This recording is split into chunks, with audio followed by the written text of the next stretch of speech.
Prokuroria e Tiranës ka përfunduar hetimet dhe dërgoi për gjykim dy vëllezërit Mario dhe Andi Roshi, administrator të dy qendrave masazhi, të cilët rekrutonin femra për t'i shfrytëzuar për prostitucion. Dy vëllezërit akuzohen për veprën penale pastrimi produkteve të veprës penale ose veprimtari kriminale. Sipas prokurorisë ka rezultuar se këta shtetas janë arrestuar si administrator të qendrave të masazhit, pasi rekrutonin femra për t'i punësuar si masazhatore dhe i detyronin të kryenin shërbime seksuale kundrejt pagesës dhe përfitimet i ndanin me njëri tjetrin. Po ashtu dy vëllezërve u janë sekuestruar edhe pasuritë, pasi organi i akuzës thotë se nuk justifikohen nga të ardhurat dhe dyshohet se rrjedhin nga veprimtaritë kriminale.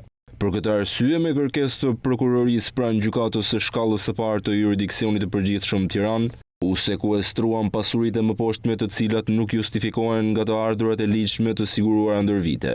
Njësi sipërfaqe 34 m2, apartament me sipërfaqe 106.4 m2, rruga Hoxha Tasin, post parkimi me sipërfaqe 41.2 m2 në Tiranë dhe 3 automjete tip Benz, Volkswagen dhe Skoda Octava.